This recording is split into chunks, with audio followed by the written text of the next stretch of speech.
Thank you. First, I'd like to say thank you for all that you're doing to bring awareness to this issue around what some call child welfare that I choose to call the family policing system. I would like to start, unfortunately, I didn't write anything out, but just listening to Mr. Hansel helped me with a little bit. So I'll start with saying, he spoke about how they're trying to do different, but if we really want to reduce Black and poor families from being impacted, then we should tell them their rights. Just for everybody, I appreciate that. By the way, I appreciate there's going to be a lot of bills we're talking about that we want to support, but do me a favor, we'll keep the clapping to a minimum. I appreciate it. But really, sensibly, it's the most sensible and reasonable thing that we can do. Mm-hmm. We talk about all of these other convoluted ways to reduce after the fact. The real prevention happens before, right? An ounce of prevention is worth more than a pound of cure. And how do we prevent families becoming ensnared?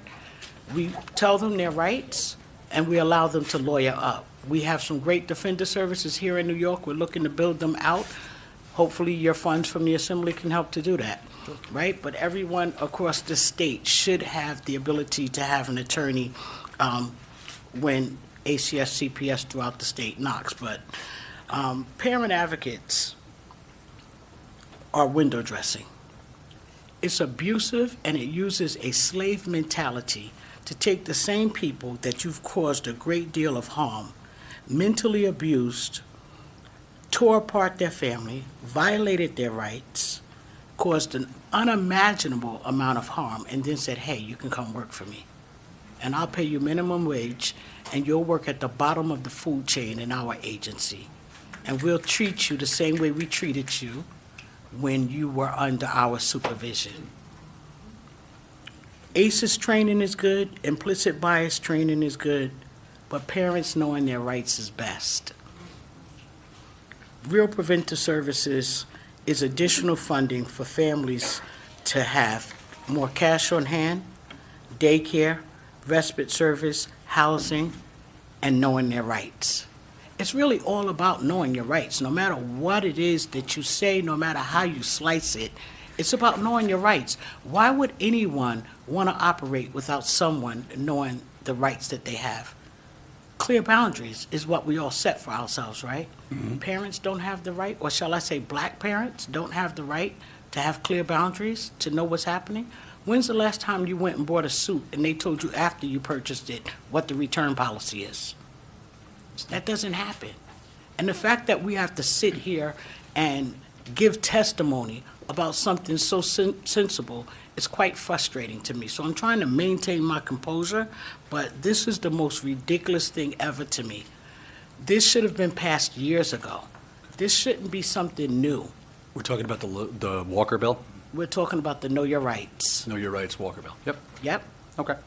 So I don't have a lot more to add other than it's incumbent upon all of us to not just talk about how we make changes, but to actually make changes. So Joyce, can I jump in here for a second? Absolutely. Okay, because you and I have touched this conversation before, and to be perfectly honest with you, if I was a smart politician, I wouldn't talk about this with you, but certainly not on the record, but I'm going anyway.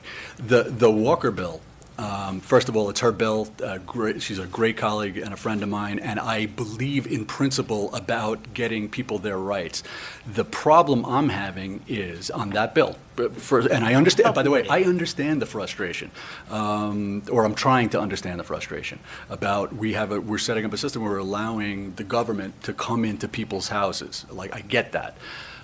My problem is, and I'm not against the Walker bill because I like parts of it. I think you can figure this out, okay?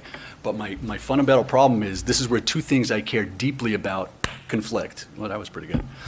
First is will spend the rest of my life fighting for children's safety, right? So that's on the one side. But on the other hand, I will also spend the rest of my life making sure that parents and kids don't get ripped away from each other because that's a trauma for kids. That has societal consequences. It's terrible for them, terrible for the family, terrible for the taxpayers. I could go on for hours. And those two things conflict. So I'm having trouble with that. I'm going to help you. Please. We have one of two choices. Okay. Either we follow the law and have ACS get court orders unless there's emergency circumstances, or we change the law so that they can just trample in people's houses and they never have to be told their rights. Because right now, as it stands, there's nothing that says that parents shouldn't know their rights, but there is something that says ACS should have a court order to enter the home. I get that. I appreciate that. So my instinct is to tell you, we're going to figure out a way to get parents to know their rights. But I don't know what that looks like yet, and it's not my bill. I'm going to follow the lead of Assemblywoman Walker, my colleague and friend. Yeah, but when we look at those two things, I just want to reiterate that. Yeah. When we look at what the law says, ACS is not getting court orders Okay, to I enter appreciate homes. that. I do. And if they don't want to tell people their rights, at minimum, they need to stomp down to court and get a court order. I get you, and I don't want to speak for ACS, Commissioner, I don't at all. But I'm not sure that that's their position, that they don't want to tell people their rights. But we'll deal with this bill, and for everybody in the room, this bill will come up in the next couple months in January or February. There'll be discussions, and I'm not disappearing if everybody wants to have conversations about this bill. This is a real serious topic, but I've learned from you, Joyce. There's stuff I didn't know, and I'm open to it. And just one last thing, I hope I have less than a minute. Go ahead. Okay, so a couple of months back, I was representing and working with a family who happens to be here. I'm not going to say their name. And I was giving them advice on how to interact with ACS. And the soup two from ACS called me up. Is this Ms. McMillan? Yes, it is. Are you a parent advocate? You can say that. I'm asking because I've never met a parent advocate that do what you do. What do you mean? I never met a parent advocate who did not work with ACS to build the relationship between us and the family so that we could do our full investigation. And I asked her, had she advised the family of her rights? She said, we're responsible to investigate and ensure the safety. She knew nothing about advising anyone of their rights, was not interested in advising anyone of their rights, but she was very interested in becoming my friend and having me coerce the family into allowing her to violate them. Okay. I appreciate that. Thank All right. you. No, Joyce, this has been very helpful, and for you and for everybody else, as long as I'm chair of this committee, and I look to stay here as long as possible, we're going to have open conversations about this, even if it's uncomfortable for everybody. Because I believe that everybody, from the commissioner to every parent, they've earned the right to come here and talk about their experiences. So Joyce, I really thank you for coming today. One Go ahead. absolute last thing. No, go I ahead. just have to be clear on this. Commissioner, I hope you're still here to understand why we fight so hard. When I have a system called a child protection system, based on the outcomes, we know kids are not being protected. If I did the same things to a child that happens within the child welfare system, we would bury me under the earth, right? And so we utilize mandated reporters to seek families out, to feed them into a system that we know are failing. Every day, this is what we do for reasons that families shouldn't even come under the radar, reasons related to poverty, which is why I also push that we have mandated supporters, not mandated reporters, people who can see that if the clothes are dirty, ACS is not coming to your house with clean clothes. They're not coming to your home with groceries. Refer the person where they can get resources to combat those difficulties or those challenges they may be having.